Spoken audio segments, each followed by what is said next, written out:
حضرت خواجہ حسن بصری رضی اللہ تعالیٰ عنہ یہ حضرت علی کے شاگرد ہے، مولا علی شیر خدا کے شاگرد ہے۔ اور ایک روایت ایسی بھی ملتی ہے کہ بچپن تھا ان کا تو نبی پاک کے گھر چلے جاتے تھے، تابعی ہے، بہت چھوٹے تھے جب حضور کا وصال ہوا، صحابہ کے شاگرد ہے۔ ایک دفعہ حضرت ام سلمہ کہتی ہیں کہ نبی پاک صلی اللہ علیہ وسلم کا بچا ہوا پانی پڑا تھا تو وہ بھی حضرت حسن بصری اٹھا کے پی گئے، یعنی حضور علیہ السلام کا جھوٹا پینے کا بھی اللہ نے انہیں لعاب دہن شدہ پینے کا بھی بڑے صاحب بصیرت تھے۔ ایک بہت مالدار 30 سال کا نوجوان آ گیا، عبد الواحد زید، حضور میں نے مرید ہونا ہے۔ آپ نے فرمایا تو میرا بھائی بن جا، مجھ سے دین سیکھ، مرید ہو کے کیا کرے گا؟ کہنے لگا حضور میں باریکی تک پہنچ گیا ہوں، بھائی تو شریک ہوتے ہیں، مجھے بھائی نہ بنائے، مجھے غلام بنائے۔ تابع داری وہی کر سکتا ہے جو غلامی کرے، بھائی تو شریک ہوتے ہیں، وہ تو مقابلہ کرتے ہیں، غلام بنائے۔ حضرت حسن بصری، حضرت عبد الواحد بن زید رحمۃ اللہ علیہ فرماتے ہیں میں کروڑ پتی تھا، ہیرے جواہرات کا ٹھکانہ ہی نہیں تھا۔ تو حضرت حسن بصری رحمۃ اللہ علیہ فرمانے لگے تیرا میرا سٹیٹس ایک نہیں، تو میرا غلام کیسے بنے گا؟ تیرے گھر میں تو خود 20 غلام ہیں، تیرا میرا سٹیٹس نہیں، میں غریب آدمی ہوں، ایک وقت کھا لیتا ہوں، 2 وقت بھوک کاٹ لیتا ہوں، شہزادہ ہے، سٹیٹس نہیں بنے گا۔ عبد الواحد بن زید گھر گئے، اپنے غلاموں کو کھڑے کھڑے آزاد کر دیا، رشتہ داروں کی لسٹ بنائی، سب کو دعوت کھلائی، جو گھر کے اندر مال دولت تھا ان میں بانٹ دیا، باقی پڑوسیوں کو دے دیا، جو کپڑے پہنے ہوئے تھے وہ بھی اتار کے صدقہ کیے، ٹاٹ کا لباس پہن کے حضرت حسن بصری کے سامنے آ کے کھڑے ہوئے۔ خواجہ حسن بصری نظر اٹھائی، کہا اچھا یہ حال کیسے ہو گیا؟ کہ حضور ہر شے بیچ آیا ہوں۔ تا کیوں؟ فرمانے لگے آپ نے کہا تھا تیرا میرا سٹیٹس نہیں، اب تو ایک ہو گیا ہے نا، اب تو سٹیٹس ایک ہو گیا نا، اب غلامی ملے گی۔ اگر رب تعالیٰ مددگار ہو تو پھر کوئی چیز بھی رستے میں رکاوٹ نہیں بنتی، اور اگر مالک کریم کو منظور نہ ہو تو انسان بہترین سیاستدان ہو، اچھا ایڈمنسٹریٹر ہو، اس کا ذہن بڑی وسعت رکھتا ہو، بڑی اچھی پلاننگ کرنا جانتا ہو، سارا کچھ ہو، بندہ ناکام ہو جاتا ہے۔ مسلمانوں کو جتنی کامیابیاں ملیں ان کا پس منظر صرف اتنا تھا کہ اللہ تبارک و تعالیٰ نے اپنے بندوں کی مدد فرمائی، اور اب تعالیٰ نے قرآن مجید میں اس حقیقت کا بیان کیا، فرمایا بل اللہ مولاکم، فرمایا بلکہ اللہ تمہارا مولا ہے، وَهُوَ خَيْرُ النَّاصِرِينَ، اور وہ بہترین مددگار ہے۔ وہ جو رب تمہارا مولا ہے وہ بہترین مددگار ہے، اور اگر وہ مدد کرے تمہاری، سورہ آل عمران میں آگے جا کے ارشاد فرمایا اگر اللہ مدد کرے تو پھر تم پر کوئی غالب نہیں آ سکتا، اور اگر وہ تمہاری مدد چھوڑ دے تو پھر کوئی تمہاری مدد کر سکتا؟ کوئی مدد نہیں کر سکتا۔ بدر کی جنگ بھی اور فتح مکہ بھی رمضان المبارک میں ہوا ہے۔ میں دونوں پر غور کر رہا تھا تو ایک نیا مضمون میرے ذہن میں آنے لگا۔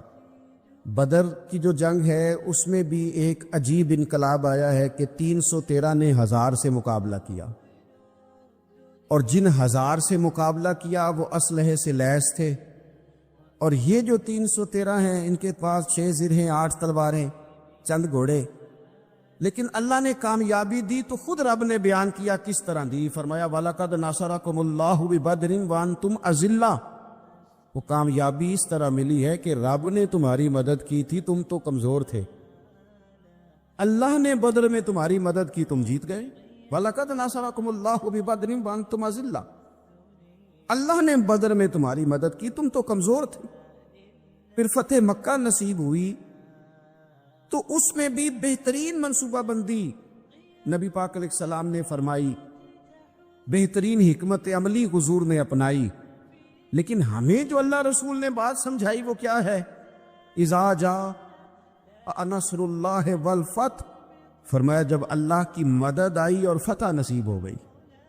یہ اللہ نے مدد فرمائی تمہاری، یہاں بھی فتح مکہ بھی اللہ کی مدد سے، جنگ بدر بھی اللہ کی مدد سے۔ وہ جو مدد ہے اللہ تعالیٰ کی، جب وہ ہم یہ کرتے ہیں کہ ہم اپنی ساری زندگی سیاست کی نظر کر دیں. ہماری سیاست صرف ملک میں نہیں ہوتی، ہماری سیاست خاندان میں بھی ہوتی ہے. ہم گھر کے اندر بھی سیاست کرتے ہیں. ہم کسی خاص طریقے سے لوگوں کو اپنے پیچھے چلانا چاہتے ہیں.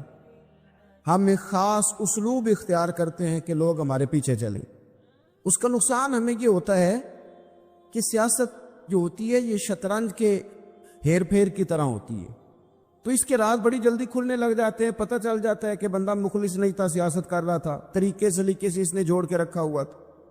ہم ہر جگہ سیاست کے بل بوتے پر چیزوں کو لے کے چلنا چاہتے ہیں. سیاستیں ناکام ہو جاتی ہیں، سیانے لوگ فیل ہو جاتے ہیں. بچتا صرف وہی ہے جس کے پیچھے رب تعالیٰ کی مدد شامل حال ہوتی ہے.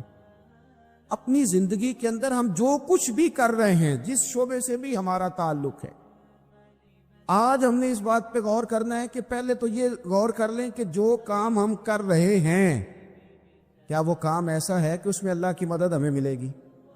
اگر آپ کوئی معاذ اللہ ناجائز کام کر رہے ہیں، فعل حرام کا ارتکاب کر رہے ہیں، تو اس میں تو مدد الہی آئے گی نہیں. پہلے تو یہ دیکھیں جو کر رہے ہیں وہ کام مدد الہی والا ہے، اور اگر اللہ تعالیٰ کی مدد والا وہ کام ہے پھر اس پر غور کریں کہ کیا ہم نے مالک سے مدد کا سوال کیا ہے، ہمیں مدد میسر آ رہی ہے. وہ میں نے بزرگوں سے ایک بات سنی تھی، وہ بڑی یاد رہ گئی. وہ فرمایا کرتے تھے قابلیت بھی بڑی چیز ہے لیکن قبولیت سب سے بڑی چیز ہے. قابل ہونا بھی بڑی بات ہے لیکن زیادہ بڑی بات یہ ہے کہ اس کی بارگاہ میں قبول بھی ہے کہ نہیں. اپنی زندگی میں اللہ کی مدد کی طرف بڑھیں، مالک کی مدد کا حصول اختیار کرنے کی کوشش کریں، اللہ کے ساتھ اپنے آپ کو جوڑیں. اگر اللہ کی مدد نصیب ہو، یہ جو ہم جتنا ڈرتے رہتے ہیں، سہمے رہتے ہیں، پریشان رہتے ہیں کوئی کیا کر دے گا، ہمارے ہاں نا ہر شعبے میں معاذ اللہ ایک مافیا ہے، الا ماشاء اللہ. وہ مافیا کہتا ہے میرے ساتھ ملو گے تو میں چلنے دوں گا، ورنہ میں نہیں چلنے دوں گا. مارکیٹ میں آ ہی نہیں سکتا فلانا بندہ کیونکہ یہاں ہمارا قبضہ ہے. اور میرے بھائی پھر بہت سارے لوگ جن کی نیتیں اور ارادے بڑے اچھے ہوتے ہیں شروع میں، وہ بھی اس مافیا کا شکار ہو جاتے ہیں اور ان کے رنگ میں رنگ جاتے ہیں. یاد رکھنا، کسی شخص کی بلیک میلنگ کا کبھی شکار نہ ہونا، کبھی کسی کی میٹھی اور مسجع مکفہ باتوں کا شکار نہ ہونا. کوئی کیا کر سکتا ہے اگر اللہ مددگار ہو تو؟ جس کو رب کریم اٹھانا چاہے اسے کوئی گرا سکتا ہے؟ ہم یہ ڈرے سہمے پریشان فیصلہ کرنے کی طاقت نہیں، مجھے چلنا چاہیے کہ نہیں، اٹھنا چاہیے کہ نہیں، کرنا چاہیے. اٹھ باندھ کمر کیوں ڈرتا ہے؟ پھر دیکھ خدا کیا کرتا ہے.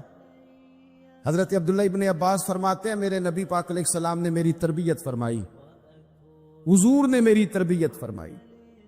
اور محبوب پاک علیہ السلام نے فرمایا عبداللہ یاد رکھنا، یہ نوجوان دوست میری بات لکھ لیں، پریشان لوگ میری بات لکھ لیں، جن کے پاس قوت فیصلہ نہیں وہ اس بات کو لکھ لیں.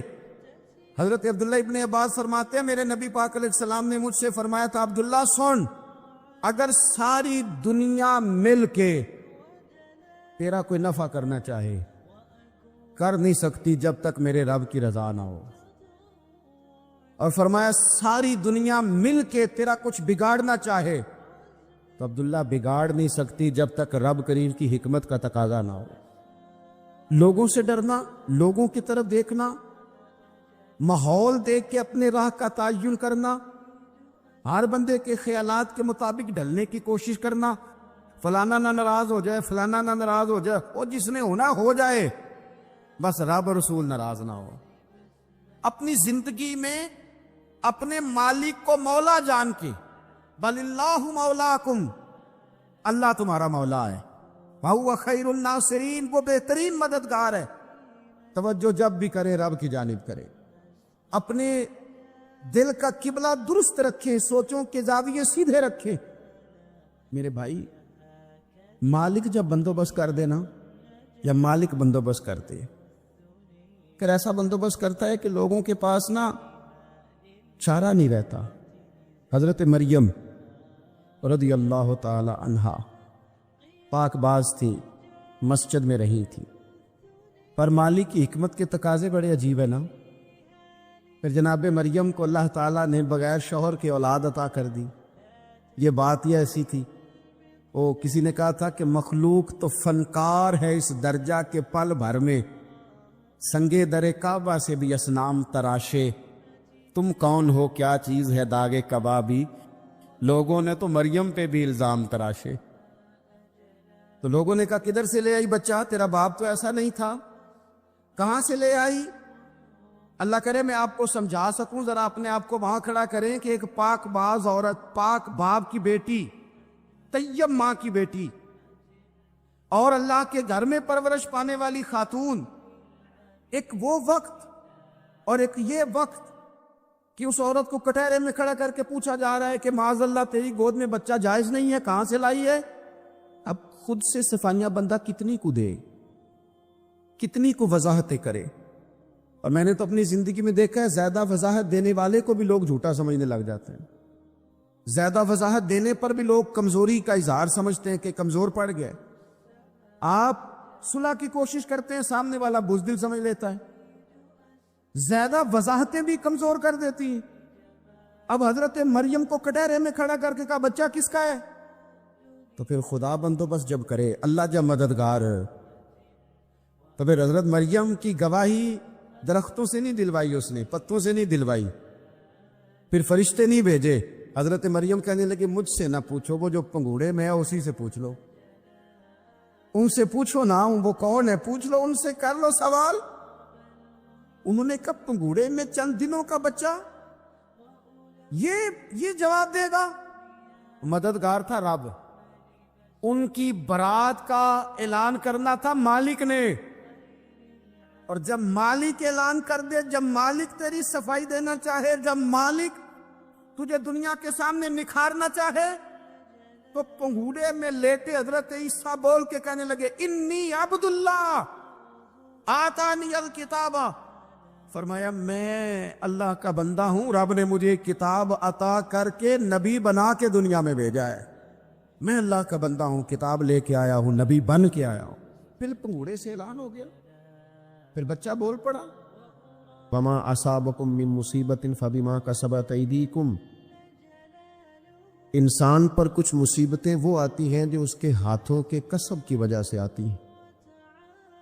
بہت ساری قوموں پر عذاب اس لیے آئے کہ انہوں نے بعض گناہ کیے تھے، لیکن یہ یاد رکھیے گا کہ عذاب ہمیشہ گناہوں کی وجہ سے نہیں آتے،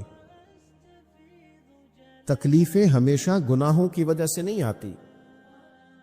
انسان دکھوں میں، مشکلات میں صرف اپنی غلطیوں کی وجہ سے نہیں الجھتا، بلکہ نبی پاک علیہ الصلاۃ والسلام نے فرمایا ہے اللہ تعالیٰ کسی بندے کو کوئی درجہ دینا چاہتا ہے، اس کے اعمال اس طرح کے نہیں ہوتے کہ اسے درجہ دیا جائے، اللہ اسے کسی مشکل میں ڈال کے اس کے درجے کو بلند فرما دیتا ہے.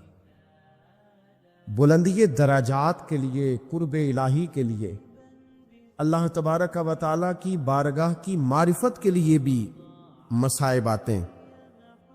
آپ دیکھیے نا، نبی پاک صلی اللہ تعالی علیہ وسلم نے فرمایا سب سے زیادہ تکلیفیں انبیاء پہ آتی ہیں،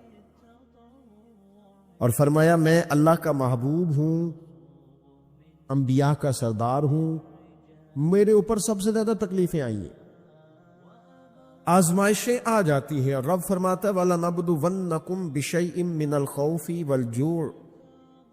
ہم ضرور تمہیں آزمائیں گے، کچھ خوف کے ساتھ، کچھ بھوک کے ساتھ.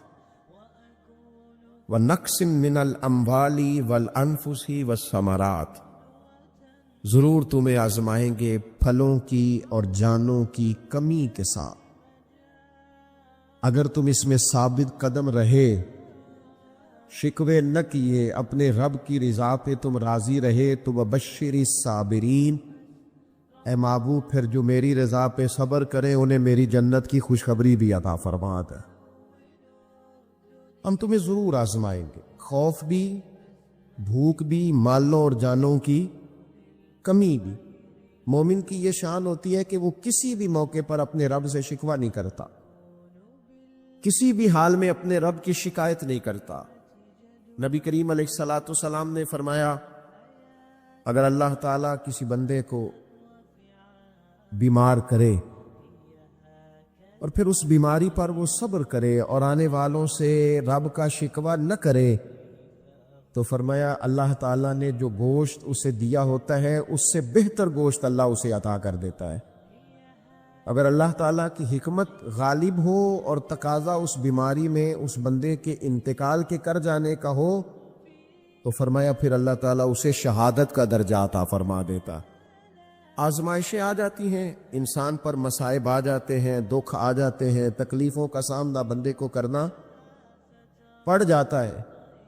اب یہ کہ اس میں اپنے دل کو، اپنی روح کو قرار دیا جائے، اپنے آپ کو اللہ کی رضا پہ کھڑا کیا جائے اور ان حوادث کا مقابلہ کیا جائے، ان چیزوں کو دیکھا جائے اور یہ غور کیا جائے کہ میرا رب اگر اسی بات میں راضی ہے تو یقیناً اس میں اللہ کی کوئی خاص حکمت ہوگی۔ قحط حضرت عمر کے زمانے میں بھی آ گیا تھا، بڑی مشکلات کا سامنا کرنا پڑا۔ تو ان مصائب میں انسان کو تھوڑا سا پہلے تو ہمت کرنی ہے، پھر اس میں کرنے کا جو کام ہے وہ یہ ہے کہ سب سے پہلا کام تو یہ ہے کہ اپنے رب کی بارگاہ میں کھل کے دعا مانگی جائے، اللہ تبارک و تعالیٰ کے حضور التجائیں کی جائیں، دعائیں کی جائیں، رب کریم کو منایا جائے۔ حضرت عمر فاروق رضی اللہ تعالیٰ عنہ کے زمانے میں جب قحط آیا تھا تو حضرت عمر نبی پاک علیہ السلام کے چچا کو حضرت عباس رضی اللہ تعالیٰ عنہ کو لے کے میدان میں نکلے تھے، اور کیا خوبصورت لفظ انہوں نے ترتیب دیے تھے۔ عرض کرتے تھے مالک پہلے ہم تیری بارگاہ میں محبوب پاک کو لے کے آیا کرتے تھے، آج محبوب نے ظاہری وصال کیا ہے تو تیرے محبوب کے چچا کو لے کے آئے، تو اے اللہ تو مہربانی فرما اپنے محبوب کے چچا کا صدقہ ہمیں بارش عطا فرما۔ تو بس حضرت عمر نے وہ دعا مانگی، حضرت عباس کو وسیلہ بنایا تو اللہ نے بارش عطا فرما دی۔ اچھا، پھر یہ دونوں چیزیں ہمیں حدیث صحیح میں ملتی ہیں۔ ایک نوجوان نے، ایک شخص نے آ کے حضور کی بارگاہ میں عرض کی یا رسول اللہ بارش نہیں ہوتی، دعا کر دیں، تو نبی پاک نے ہاتھ اٹھائے دعا کے لیے، اتنے ہاتھ بلند کیے کہ بغلوں کی سفیدی نظر آنے لگی۔ وہ کہتے ابھی محبوب کے دستے مبارک پوری طرح چہرے پر پھرے نہیں تھے کہ اللہ نے بارش عطا کر دی۔ پھر پورا ہفتہ بارش ہوتی رہی تو لوگوں کو اب بارش کی کثرت کی وجہ سے بعض مسائل بننے لگے، تو وہ پھر حاضر ہوئے، عرض کی یا رسول اللہ دعا فرما دیں، اب تو کچھ مشکلات بڑھنے لگی ہے۔ تو حضور نے پھر ہاتھ اٹھائے، کہے اللہ اپنا فضل نصیب فرما، مہربانی فرما، کبھی بارش کی ضرورت ہوتی ہے اور کبھی بارشوں کا کثرت سے ہونا وہ تکلیف کا باعث ہو جاتا ہے بعض جگہوں پر۔ تو کہتے پھر حضور نے دعا فرمائی، ابھی چہرے پہ ہاتھ نہیں پھیرے تھے کہ مدینہ منورہ میں بارش ختم ہو گئی۔ تو سب سے پہلا اور ضروری کام ہمارا آج مزاج بن گیا ہے کہ ہم تبصرے کرتے ہیں، سیاست کرتے ہیں، اس پر بیٹھ کر اب ایک اور دور آ گیا ہے، ویڈیو بناتے ہیں، موبائل چلاتے ہیں، جو کہ بہت بڑا امتحان ہے ہمارے لیے کہ صرف 20 منٹ موبائل کو ہاتھ نہ لگائیں، بہت بڑا امتحان ہے۔ ہو سکتا ہے بہت سارے لوگ بڑی تکلیف میں آ جائیں کہ پورے 20 منٹ گزر گئے، اس پہ ویڈیو بنائیں گے، اس پہ کمنٹس کریں گے، اس پہ یہ کام ہم کرتے ہیں۔ حالانکہ اگر کوئی ایسی مشکل آ جائے تو شریعت نے ہمیں یہ سبق دیا کہ پہلے دعا، پہلے اللہ کی بارگاہ میں حاضری۔ اکبر الہ آبادی نے کہا تھا کہ مصیبت میں بھی اب یاد خدا ہم کو نہیں آتی، دعا منہ سے نہ نکلی، جیبوں سے عرضیاں ہی نکلی۔ ہم محکموں میں درخواستیں دیتے ہیں لیکن دعا کی طرف بڑھتے بڑا خوبصورت کام ہے۔ سب سے پہلے تو یہ کریں کہ وہ جو ہمارے بھائی تکلیف میں ہے، مجبوری میں ہے، ان کے لیے اپنے رب کی بارگاہ میں عرض کریں کہ مالک، قدرتوں کا مالک تو ہے، ہر چیز تو تیرے دست کرم میں ہے، اور تو کریم اتنا ہے کہ بندوں پہ تو غضب نہیں زیادہ فرماتا، رحمت ہی زیادہ فرماتا ہے، اور تیری رحمت تیرے غضب پر غلبہ رکھتی ہے، اس لیے مالک تو کرم فرما، اور یہ جو لوگ ہیں تو انہیں اپنے فضل سے ہی آسانی عطا فرما تاکہ اس مشکل سے نکل آئے۔ جن دنوں قحط آیا تھا نا مکہ مکرمہ مدینہ طیبہ میں حضرت عمر کے زمانے میں، تو حضرت عمر فاروق فرماتے ہیں میں نے بغیر گھی کے کبھی کھانا نہیں کھایا تھا، لیکن میں نے قسم اٹھا لی تھی کہ جب تک سب لوگوں کو راشن کھانا میسر نہیں آتا میں بھی گھی نہیں کھاؤں گا۔ یہ جو اضافی اخراجات ہیں، ایڈوانس گاڑیاں بک کرانا، نئے ماڈل کے موبائل خریدنا، یہ جو ہمارے صرف ناز نخرے ہیں، صرف ان کو تھوڑا سا کلوز کر لو۔ عجیب بات ہے نا، عجیب ظلم ہے نا کہ ایک بچہ حالات کو اسی لیے کھانا نہیں کھا رہا کہ اس کی مرضی کا پکا ہوا نہیں، اور ایک طرف میرے ہی وطن میں اس ویڈیو نے بھی میری چیخیں نکلوا دی جس میں ایک بیٹی، اور اس کی عمر بھی بالکل اتنی ہے جتنی میری بیٹی کی عمر ہے، اس سے وہ صحافی پوچھتا ہے، پاؤں اس کے ننگے ہیں اور پاؤں پہ کیڑے چڑھ رہے ہیں، تو اس سے پوچھتا ہے پتر کیا چاہیے؟ وہ کہتی ہے صرف روٹی کھانی ہے، کوئی مطالبہ نہیں، کوئی مطالبہ نہیں، روٹی دا دکھ نہ پوچھو، یہ روٹی بندہ کھا جاتی جی، روٹی بندہ کھا جاتا۔ اللہ کریم نے فرمایا وَتَعَاوَنُوا عَلَى الْبِرِّ وَالتَّقْوَى، جب تقوی اور پرہیزگاری کا معاملہ ہو تو ایک دوسرے کے ساتھ تعاون کرو، ایک دوسرے کے ساتھ تعاون کرو، ایک دوسرے کا آگے بڑھ کے بازو تھامو، خیر کے کاموں میں ایک دوسرے کی مدد کرو، آگے نکلو۔ ہو جاتا ہے کبھی کبھی ایسا کہ ایک بھائی کے پاس بہت زیادہ مال ہوتا ہے، دوسرے کے پاس کم ہوتا ہے، اور نبی پاک صلی اللہ تعالی علیہ وسلم نے ارشاد فرمایا کہ یاد رکھنا اللہ تبارک و تعالی اتنی دیر تک تمہاری مدد کرتا ہے جب تک تم اپنے بھائی کی مدد کرتے رہتے ہو، اللہ تمہارا مددگار رہتا ہے۔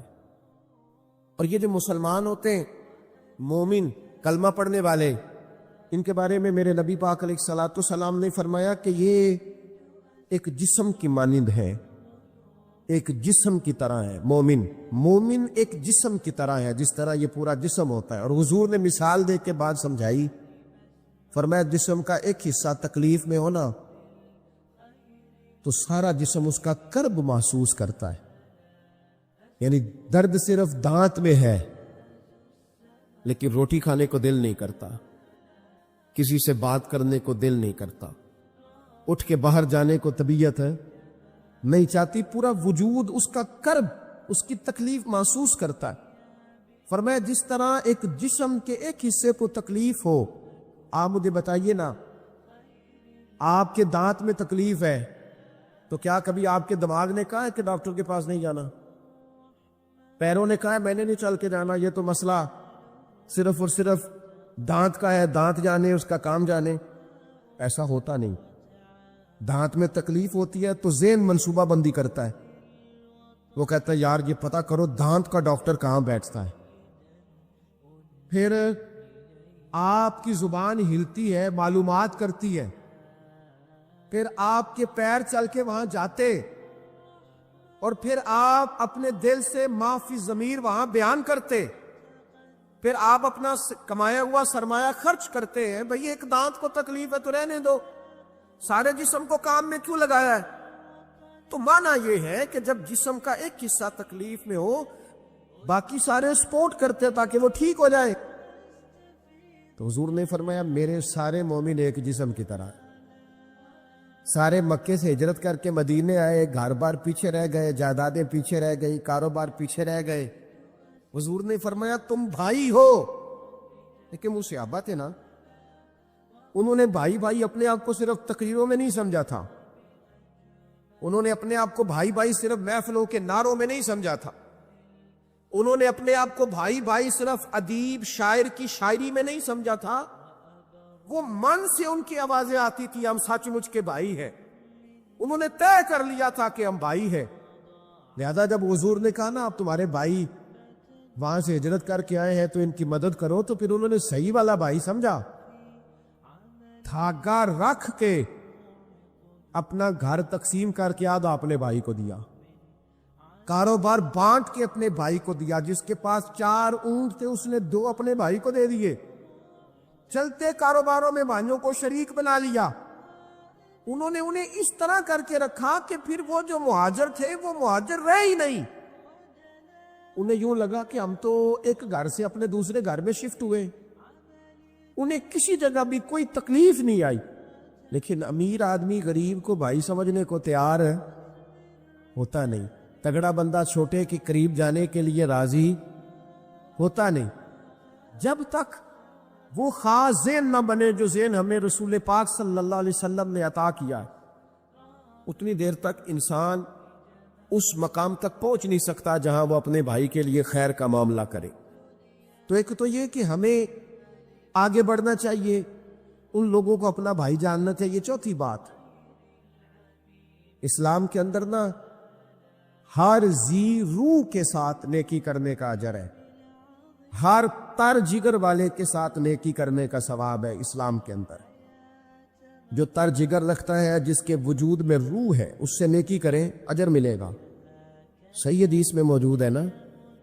اور میرا خیال ہے آپ سب کو وہ حدیث آتی ہے کہ نبی پاک علیہ السلام نے فرمایا کہ ساری زندگی گناہ کرنے والی عورت نے کتے کو پانی پلایا تھا تو رب نے بخشی فرما دی. کتا حلال جانور بھی نہیں، کتے کو پانی پلایا، ساری زندگی کے گناہ تھے، اللہ نے معاف کر دیا. کوئی بھی تر جگر والا ہو، آپ مجھے بتائیے ایک کتے کو پانی پلانے سے رب معاف کرتا ہے، تو اگر وہ کسی انسان کی خدمت کرے، اور نرا انسان نہیں مسلمان، اور نرا مسلمان نہیں مدینے والے کا غلام، رسول اللہ کا کلمہ پڑھنے والا، اس کے ساتھ نیکی کرنے سے اللہ کتنا اجر عطا فرمائے گا. تو عزیز بھائی، مخلوق خدا سے جب لوگ پیار کرتے ہیں، جب لوگ محبت کرتے ہیں، اور جب ہمارے دل نرم، ہمیں نا مادہ پرست بنایا گیا ہے کچھ عرصے سے، ہمارا ذہن بنا دیا. اور یہ ڈھیر سارے لوگ ہیں جو تقسیم کرتے ہیں ذہنوں کو، ڈھیر سارے لوگ، اس میں بعض مذہبی لوگ بھی شامل ہیں اللہ ماشاءاللہ، جو ذہن تقسیم کرتے ہیں، چھوٹی چھوٹی اپنے لالچ کے لیے لوگوں کو ایک دوسرے سے دور کرتے ہیں. یہ تقسیم کار ہمارا عام حصہ ہے، عام جز ہے. یاد رکھنا، جب قومیں مادہ پرست ہو جاتی ہیں نا، جب وہ ہر چیز کو پیسے میں تولتی ہیں اور پہلے اپنا نفع دیکھتی ہیں، پھر وہ معاشرہ انسانوں کا معاشرہ نہیں رہتا، وہ تاجروں کا معاشرہ ہوتا ہے. وہاں ہر چیز سیل ہوتی ہے، بیچی جاتی ہے. دوستو، قلبی طور پر جب دلوں میں گنجائش ہوتی ہے، جب ہمارے دلوں میں وسعت ہوتی ہے، جب ہمیں پیار کرنا آتا ہے، 2 آدمیوں کا کھانا 3 آدمی کھا سکتے ہیں. شرط یہ ہے کہ وہ تیسرے کو بٹھانے کی وسعت رکھتے ہو. 4 آدمیوں کا کھانا 5 آدمی کھا سکتے ہیں، شرط یہ ہے کہ ان کے دلوں میں گنجائش موجود ہو. یاد رکھنا، ایک چھت کے نیچے ایک ہی گھر کے اندر 4-5 خاندان گزارا کر سکتے ہیں، شرط یہ ہے کہ ان کے دلوں میں گنجائش موجود وہ، شرط یہ ہے کہ وہ قلبی کیفیات وہی رکھتے. لیکن ہمیں نا کچھ مست سا کر دیا گیا ہے اپنی اپنی دنیا داری میں، کچھ محو سے ہیں، کچھ اس طرح کا ماحول بنا دیا گیا. مجھے کیا لینے دیں، کیا لینے دیں مجھے. مذہبی لوگ بھی اتنے لاکھ کی محفل نعت، اتنے لاکھ کا عرس، اتنے لاکھ کی فلانی شے. اور خدا کے بندو، کچھ دیر کے لیے چھوڑ لو، کچھ دیر کے لیے مہربانی کر لو، اور دیکھو تو صحیح ضرورت کس چیز کی زیادہ ہے. چلو کوئی تو گنجائش پیدا کرو زندگی میں. اسلامی عقائد میں سے نا ایک بنیادی عقیدہ آخرت ہے. جن چیزوں پر انسان ساری زندگی اعمال کرتا ہے، وہ چیزیں ہوتی ہیں جو اس کے عقیدے میں شامل ہوتی ہیں. عقیدہ جس طرح کا ہوتا ہے اسی طرح کا انسان عمل کرتا ہے. جو اس کی سوچیں ہوتی ہیں، جو افکار ہوتے ہیں، اسی طرح اپنے شب و روز گزارتا ہے. جن لوگوں کا عقیدہ آخرت مضبوط ہوتا ہے نا، کہ ہم نے اللہ کی بارگاہ میں کھڑے ہونا ہے، ہم نے اس کی بارگاہ میں جا کے اپنے اعمال کا حساب دینا ہے، عقیدہ آخرت مضبوط ہو تو لازمی طور پر اعمال سنور جاتے ہیں.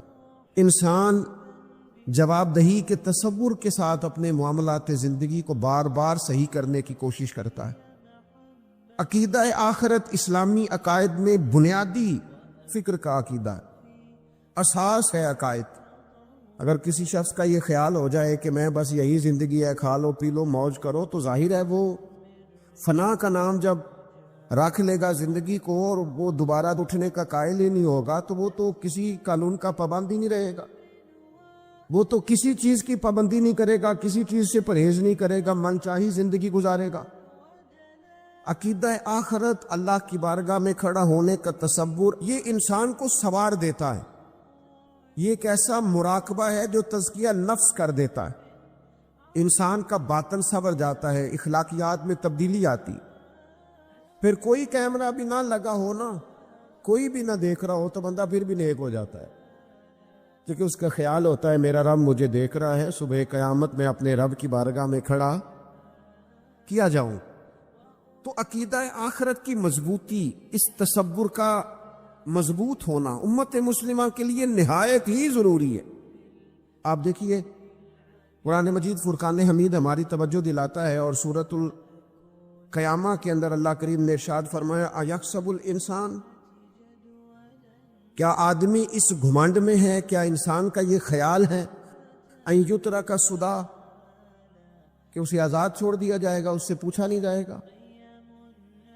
کیا انسان یہ سمجھتا ہے اس سے کوئی سوال؟ ایحسب الانسان، کیا انسان اس گمان میں ہے، اس گھمنڈ میں ہے ان یترک سدی، اسے آزاد چھوڑ دیا جائے گا، کوئی پوچھنے والا نہیں ہوگا؟ اسے آزاد نہیں چھوڑا جائے گا، اس پر پابندیاں ہیں، اس پر کچھ قیود ہیں، اسے کچھ حدود بتائی گئی ہے، اسے ایک دائرہ کار دیا گیا ہے، اسے بتایا گیا ہے کہ یہ حلال ہے، یہ حرام ہے، یہ تیرے لیے جائز ہے، یہ تیرے لیے جائز نہیں ہے، اس چیز کی حد تک تو آگے بڑھ سکتا ہے، یہاں سے اس لائن کو تو کراس نہیں کر سکتا، اس پر پابندیاں ہیں، ان پابندیوں کے بیچ رہ کے وہ زندگی گزارے گا۔ اور یہ بھی یاد رکھے، یہ آیت ایک دوسرا معنی یہ دیتی ہے کہ یہ مت سمجھے کہ صبح قیامت اسے چھوڑ دیا جائے گا، اس سے پوچھا جائے گا، اس سے سوال کیا جائے گا۔ اللہ کی بارگاہ میں جب یہ کھڑا ہوگا تو اسے اپنے اعمال کا حساب دینا ہو۔ لازمی طور پر ایک عدالت صبح قیامت لگے گی، جس عدالت میں مجرم پیش ہوں گے، انہیں اپنے جرموں کا حساب دینا ہے، ظالموں کو کھڑا کیا جائے گا، ان سے ان کے ظلم کے بارے میں باز پرس ہوگا۔ تو لازمی طور پر عقیدہ آخرت کی مضبوطی انسان کو مضبوط کرتی، اس کے اعمال پر پیرے بیٹھ جاتے ہیں، وہ پھونک پھونک کر قدم رکھتا ہے، سوچ کر جملے بولتا ہے، وہ کوئی بھی معاملہ کرتا ہے تو اس میں اس کا خیال ہوتا ہے کہ میں نے دنیا سے چلے جانا ہے، میرے پاس پتہ نہیں کتنا وقت بچا ہے، لہذا مجھے آخرت میں پیش ہونا ہے اپنے معاملات کی آسانی کے لیے، وہاں کی آسانی کے لیے میں یہاں تھوڑا سوچ سمجھ کے چلوں۔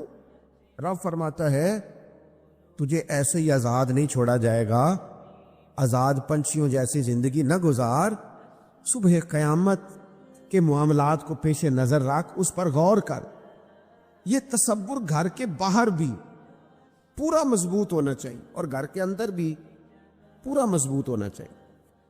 انسان اپنے مالک سے ڈرے اور قیامت کے دن اس کی بارگاہ میں حاضری کا یقین رکھے، اور وہ یاد رکھے کہ یہاں جو کچھ وہ دیکھے نا، بچوں کو استاد پڑھاتا ہے، محنت کراتا ہے، اگر بچے نہیں پڑھتے تو ڈانٹتا بھی ہے، سمجھاتا بھی ہے، قائل بھی کرتا ہے، اور جب وہ آخری بات کرتا ہے تو پھر وہ پتہ کیا کہتا ہے؟ چلو ٹھیک ہے، اگر نہ پڑھو گے تو امتحان تو آنا ہی ہے نا، رزلٹ تو آنا ہے، پیپر میں بیٹھو گے نہیں آئے گا، فیل ہو جاؤ گے۔ یہ لاسٹ پر یہ بات ضرور ہوتی ہے، اور یہ امتحان دینے کا تصور اور امتحانی سینٹر میں جانے کا خیال طالب علم کو مجبور کرتا ہے کہ میں اسباق تیار کروں، میں بار بار اس پر غور کروں، میں کتاب کو سمجھوں، میں اس کو حل کروں چیزوں کو، تاکہ جب میں مرکز میں جاؤں پرچہ دینے کے لیے امتحانی سینٹر میں تو پھر مجھے پریشانی کوئی نہ ہو۔ بس سمجھانے کے لیے بات عرض ہے کہ یہاں لوگوں کو بتایا جاتا ہے، قائل کیا جاتا ہے، یہ حلال ہے، یہ حرام ہے، یہ تیرے لیے ٹھیک نہیں ہے، یہ تیری حدود ہیں، یہ تیرے قیود ہیں، یہ تیرا دائرہ کار ہے۔ لیکن اگر پھر بھی کوئی بندہ باز نہ آئے، پھر بھی کوئی شخص باز نہ آئے، تو پھر اس کو کہا جائے گا صبح قیامت اللہ خود حساب لے لے گا، پھر تجھے مالک اپنے سامنے کھڑا کرے گا، ثم لتسألن یومئذ عن النعیم، پھر وہ تجھ سے ایک ایک نعمت کے بارے میں سوال کر لے گا، پھر تجھے جواب دینا ہوگا. تو اس تصور کو اپنی زندگی میں لاگو کریں کہ ہم نے مرنا ہے, اللہ کی بارگاہ میں جان. اس تصور کو پوری طور پر طاری کریں اپنے ذہنوں میں. یہ جو رسمی سی بات ہے نا, پتہ نہیں کب چلے جانا ہے, جو جانے والے ہوتے ہیں ان کی کوئی تیاری بھی ہوتی ہے. جن کو پتا ہوتا ہے نا, وہ رمضان المبارک میں نا کئی دفعہ ایسا ہوتا ہے کہ ٹکٹیں نہیں مل رہی ہوتی اور عمرے کے ویزے لگ چکے ہوتے ہیں, تو ایجنٹ کہہ دیتے ہیں جانے والوں کو کہ تیاری رکھنا, کسی وقت بھی میرا فون آ جائے گا. تو لوگوں نے بیگ باندھ لیے ہوتے ہیں, سامان تیار کر لیا ہوتا ہے, سارے انتظامات کر کے رکھے. کیوں؟ کہ پتہ نہیں کس وقت بلاوا آ جائے گا. تو روز کہتا ہے پتہ نہیں اللہ کی جانب سے کس وقت بلاوا آ جائے گا. پھر اپنی تیاری بھی تو یار کچھ بتانا, میں بھی بتاؤں, آپ بھی بتائیں. پھر ہم اپنے آپ سے یہ بھی تو سوال کریں نا کہ جہاں اچانک جانا پڑے اس کے لیے تیاری ہوتی ہے. ہماری تیاری کیا ہے اگر اچانک جانے پڑے اس کی بارگاہ میں؟ کیا تیاری؟ روز دیکھ رہے ہیں نا, کچھ لوگ روڈ پہ چڑھے تھے, پہنچ نہیں سکے. ہاسپٹل گئے تھے, پہنچ نہیں سکے. کچھ لوگ کسی فیلڈ میں کام کر رہے تھے, ڈگری نہیں مل سکی, جا ہی نہیں سکے, وقت آ گیا. تو اگر وہ ٹائم آ جاتا ہے اس کی بارگاہ میں حاضر ہونا پڑ جاتا ہے. تیاری کیا ہے؟ نبی پاک علیہ الصلوۃ والسلام گھر کے اندر اپنے گھر والوں کی تربیت کے لیے اور تعلیم امت کے لیے ایک دعا مانگتے تھے. حضرت عائشہ صدیقہ کہتی ہیں حضور دعا مانگتے تھے, مشکات میں موجود ہے. کیا دعا تھی؟ اللہم حاسبنی حسابا یسیرا, اے اللہ ذرا حساب آسان کر کے لینا. یہ حضور تعلیم امت کے لیے دعا مانگتے, اللہ حساب ذرا آسان کر کے لیجیے اور مالک کرم فرمانا. حضرت عائشہ صدیقہ رضی اللہ تعالیٰ عنہا ارشاد فرماتی ہے, میں نے عرض کیا یا رسول اللہ صلی اللہ تعالیٰ علیہ وسلم, یہ آسان حساب کا کیا مطلب ہے؟ تو حضور فرمانے لگے, عائشہ آسان حساب کا مطلب یہ ہے کہ رب کریم بندے کے نامہ اعمال پر نظر ڈالے گا اور پھر اللہ تبارک و تعالیٰ اس سے درگزر فرما دے گا. یہ آسان حساب ہے. پتہ مالک کو ہے اس نے کیا کیا ہے, پر کریم ہے نا. عدل کرے تے تھر تھر کمبڑ, اچیاں شانہ والے تے جے فضل کرے تے پھر بخشے جامن میرے جے منہ کالے. نظر کرے گا پھر معاف فرما دے گا. اور حضور فرماتے عائشہ یاد رکھو جس سے اس نے حساب لیا وہ پھر بڑی مشکل میں آ جائے گا, اس کے لیے مشکل ہو. اللہم حاسبنی حسابا یسیرا, اے اللہ تو حساب ذرا آسان کر کے لینا, ذرا آسان کر کے. یہ تعلیم امت کے لیے کہ امت کے دل میں خیال پیدا ہو کہ حساب دینا ہے, تو نے حساب دینا ہے, تو نے اپنے مال کا حساب دینا ہے, تو نے اپنے لفظوں کا حساب دینا ہے, تو نے معاملات کا حساب دینا ہے. تو جس کرسی پہ بیٹھا ہے, تو کلرک ہے یا صدر ہے, تو نے اپنی اس نشست کا حساب دینا. تو استاد ہے یا پیر طریقت ہے, تو مؤذن ہے یا خطیب ہے, تو جو بھی ہے تو نے حساب دینا ہے. تجھے تیرے منصب کے بارے میں پوچھا جائے گا, تجھے تیرے عہدے کے بارے میں پوچھا جائے گا, تجھے اپنی ذمہ داریوں کے بارے میں حساب دینا. اللہ کی بارگاہ میں تمہیں جا کے بتانا ہے کہ تم نے کیا اعمال کی.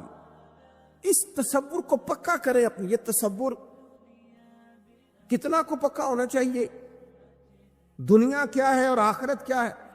ہمارے ہاں لوگوں نے بہت بڑا لمبا چوڑا دنیا کا تصور بنا لیا, کار جہاں دراز ہے, لمبا تصور, دنیا داری کے لیے لمبی منصوبہ بندی دور دور تک.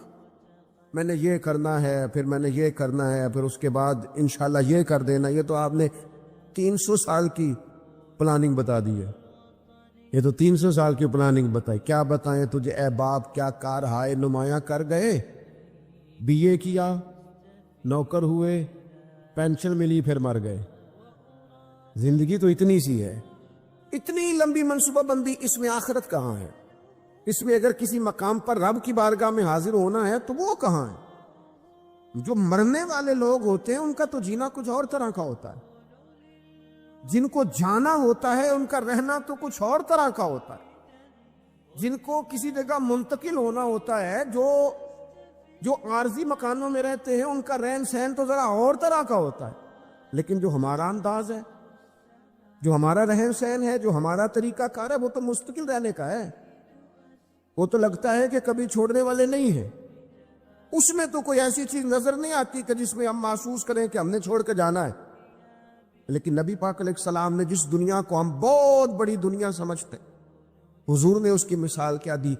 صحیح مسلم کی حدیث ہے، دیکھیں کتنا کھول کر اور کتنا آسان کر کے رسول پاک ہمیں بات سمجھاتے ہیں۔ دنیا کیا ہے، آخرت کیا ہے، یہ والی زندگی کیا ہے، آخرت کی زندگی کیا، بالکل کھول کر واضح کر کے نبی پاک علیہ السلام فرمانے لگے دنیا اور آخرت کی مثال اس طرح ہے جس طرح دریا بہ رہا ہو اور کوئی آدمی اس میں انگلی ڈبوئے، جتنا پانی اس کی انگلی کو لگ گیا یہ دنیا ہے، اور جو باقی ٹھاٹھے مارتا دریا پیچھے ہے، سمندر پیچھے ہے، وہ سارا آخرت ہے۔ یہ اتنی سی دنیا ہے، یہ صحیح مسلم میں موجود۔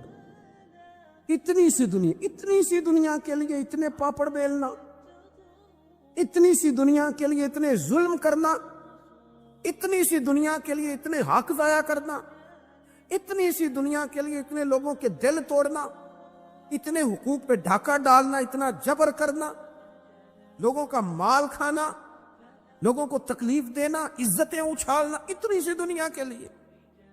حضور فرمانے لگے اتنی سی ہے یہ دنیا، جتنا انگلی کو پانی لگ گیا ہے وہ جنت، جو میری جنت نہیں، خدا کا فضل ہے، جو اللہ کی عطا ہے اپنے بندوں کے لیے۔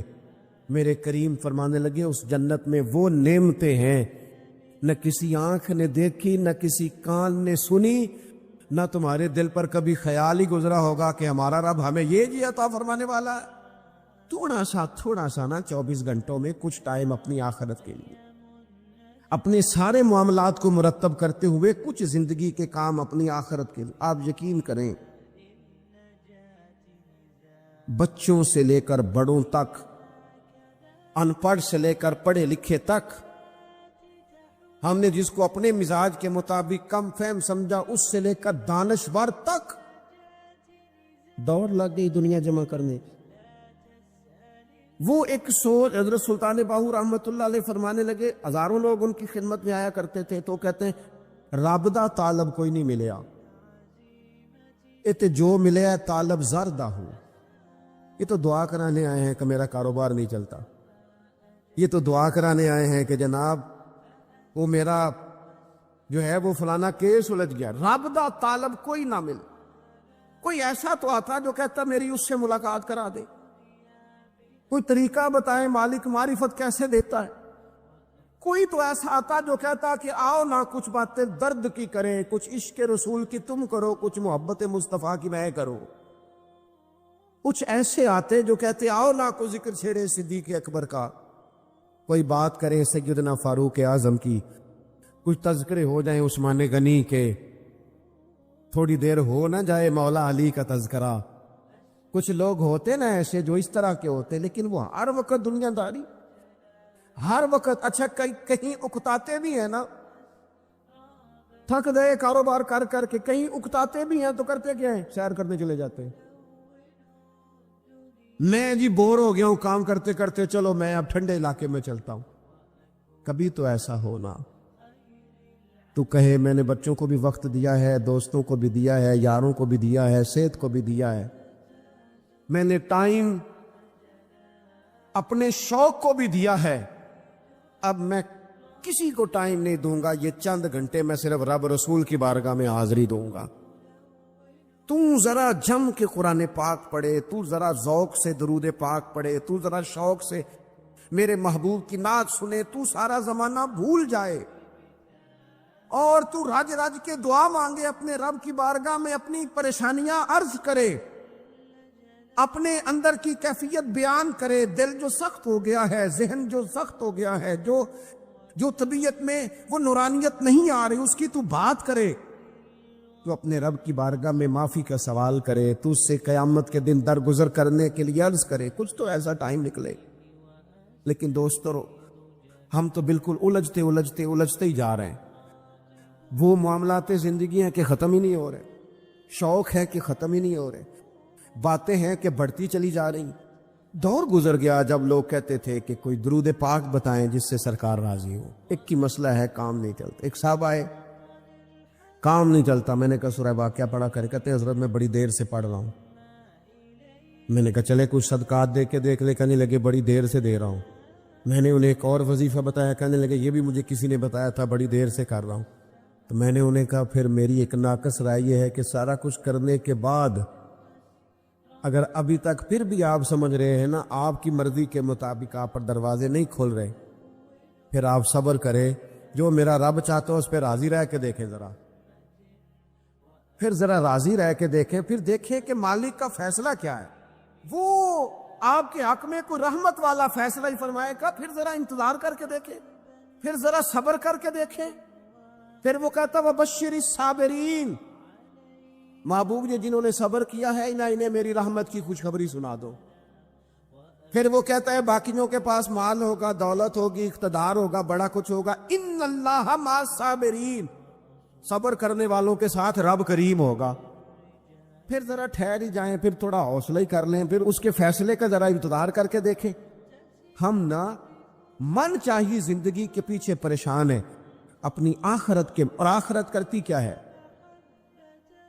جب آپ کا آخرت پر یقین پکا ہو جاتا ہے نا پھر لازمی طور پر انسان کے اعمال سنورتے. آپ یقین کریں سنورتے, 100% سنورتے.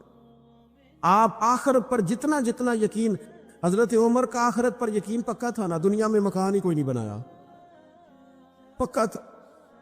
سیدنا مولا علی شیر خدا امیر المومنین بھی ہو گئے تو طامت پھر بھی پھٹی ہوئی تھی. پکا یقین تھا نا کہ اللہ نے ہمارے لیے آگے بڑی نعمتیں تیار کی ہوئی ہیں.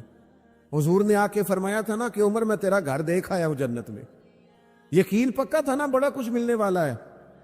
تو جن لوگوں کا پکا ہونا کہ میرا دیش میں گھر ہے, وہ پردیش میں بلڈنگیں نہیں بنایا کرتے. ان کو پتا تھا کہ ہمارے دیش میں گھر بنے ہوئے, لہذا یہاں وہ کسی پریشانی کا شکار. اور دوسرا, جب بندے کا آخرت پر یقین پکا ہو جاتا ہے نا, ایک بات آپ نے ضرور ذہن میں رکھنی ہے. ہمارے محدثین نے لکھا ہے جس بندے کا صرف دنیا داری میں جینے کا مزاج ہو جاتا ہے نا وہ بزدل ہو جاتا ہے. اور جس کا خیال ہوتا ہے نا زندگی عارضی ہے, صبح قیامت دوبارہ اٹھوں گا, وہ بندہ بہادر ہو جاتا ہے.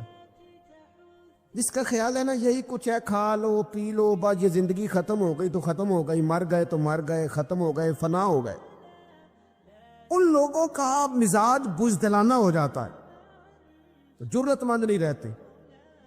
اور جن کا یہ خیال ہوتا ہے نا مرنے کے بعد بھی اٹھنا ہے, ایک نئی زندگی اللہ عطا کرے گا, وہ لوگ پھر موت سے گھبراتے نہیں, انہیں مرنے سے ڈر نہیں لگتا. پھر موت کا لفظ کوئی بندہ سنا کے انہیں بلیک میل نہیں کر سکتا. وہ بندے طاقتور ہو جاتے, با ہمت ہو جاتے. حضرت جابر بن عبداللہ فرماتے ہیں, بخاری میں حدیث ہے, فرماتے ایک احد والے دن ایک صحابی کھجور کھا رہے تھے. تو کھجور کھاتے کھاتے انہوں نے نبی پاک صلی اللہ تعالی علیہ وسلم کی خدمت میں عرض کی, حضور اگر میں آج شہید ہو جاؤں تو کہاں جاؤں گا؟ تو محبوب فرمانے لگے میرا رب اپنے فضل سے تجھے جنت عطا کرے گا. حضرت جابر بن عبداللہ رضی اللہ تعالیٰ عنہ فرماتے اس بندے نے کیا کیا, اس نے نا کھجور جتنی کھا لی تھی کھا لی, باقی نکال دی منہ سے, تلوار لی, میدان میں گئے, شہید ہو گئے. سبق ہمیں کیا دیا؟ کہنے لگے جب مرتے ہی اللہ تعالیٰ جنت عطا کرے گا پھر کھجور کھاتے کھاتے رہنے والی دیر بھی کیوں کرنی ہے؟ پھر چھوڑو, جنت میں جا کے اللہ کے دیے ہوئے انعام کھائیں گے. کھجور کھانے کی بھی دیر برداشت نہیں کی. یہ آخرت کا اجر, آخرت میں رب کی بارگاہ میں کھڑے ہونے کا تصور بندے کو طاقتور کر دیتا. وہ بزدل. اقبال کیا کہتے ہیں؟ اقبال کہتے ہیں موت کو سمجھے ہے غافل اختتام زندگی, یہ ہے شام زندگی پھر صبح دوام زندگی. اور حضرت بلے شاہ بھی بول پڑے, وہ کہنے لگے عرش فرشتے بانگا ملیاں مکے پہ گیا شور, بلے شاہ آسان نہیں مرنا, یہ تے مر گیا ہی کوئی اور, یہ تو کسی. اور پھر ایک اور درویش بولے, وہ کہنے لگے وارث شاہ او کدو مر دے, وارث شاہ او کدو مر دے جنہ کیتیاں نیک کمائیاں نے. وہ تو اللہ کی بارگاہ میں انعام پاتے ہیں. ایک پل ہے موت, اس پل سے گزرتے ہیں, پھر رب کا فضل انہیں ملتا ہے.